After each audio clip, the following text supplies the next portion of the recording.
స్వర్గీయ కరివేద సదాశివరెడ్డి పెద్ద కర్మను పురస్కరించుకుని అమ్మ ఫౌండేషన్ మల్లారెడ్డిపల్లి వారి ఆధ్వర్యంలో గ్రామస్తులకు రైతులకు అరటిపళ్ళు పంపిణీ చేయడం జరిగింది. గత 40 సంవత్సరాలుగా సదాశివరెడ్డి రైతులకు చేస్తున్న సేవలు, రైతు బాంధవుడు, యువతకు ఉపాధి మార్గం చూపినవాడు, అందరికీ ఆదర్శంగా నిలిచిన రైతు బాంధవుడు, రైతు కొరకు తన జీవితాన్ని అంకితం చేసినటువంటి మహనీయుని స్మరించుకుంటూ అమ్మ ఫౌండేషన్ మల్లారెడ్డిపల్లి ఆధ్వర్యంలో పండ్లు పంపిణీ చేయడమైంది.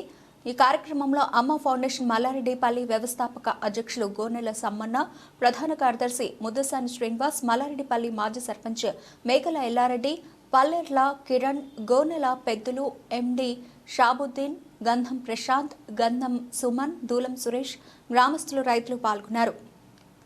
మా మల్లారెడ్డిపల్లి గ్రామంలో అమ్మ ఫౌండేషన్ మల్లారెడ్డిపల్లి వారి ఆధ్వర్యంలో స్వర్గీయ కరివేద సదాశివరెడ్డి గారి పెద్ద కర్మ సందర్భంగా ఈరోజు మా అమ్మ ఫౌండేషన్ మల్లారెడ్డిపల్లి వారి ఆధ్వర్యంలో మాజీ సర్పంచ్ మేకల ఎల్లారెడ్డి గారి అధ్యక్షతన ఈరోజు గ్రామస్తులందరికీ అరటి పండ్లు పంపిణీ చేయడం జరుగుతుంది. మరియు ఆయన చేసిన సేవలను కొనియాడుకుంటూ, ఆయన ఒక రైతు బాంధవుడు, రైతులకు చేసిన సేవలను కొనియాడుకుంటూ ఈరోజు ఆయనను స్మరించుకుంటూ ఈ పండ్ల పంపిణీ కార్యక్రమం చేయడం జరిగింది. మరి రైతులకు అతను 40 ఏళ్లుగా ఆడ మగ హైబ్రిడ్ వరి విత్తనాలను తీసుకొచ్చి ఉత్తర తెలంగాణలోనే కరీంనగర్ జిల్లాలో రైతాంగానికి పెద్దపీట వేసినటువంటి మహానుభావుడు. అతని సేవలను కొనియాడుకుంటూ అతను ప్రపంచానికే పరిచయం చేసిన రైతన్నను పరిచయం చేసినటువంటి మహా మేధావి. మరి అలాంటి మహానుభావుని స్మరించుకుంటూ చేస్తున్నటువంటి కార్యక్రమం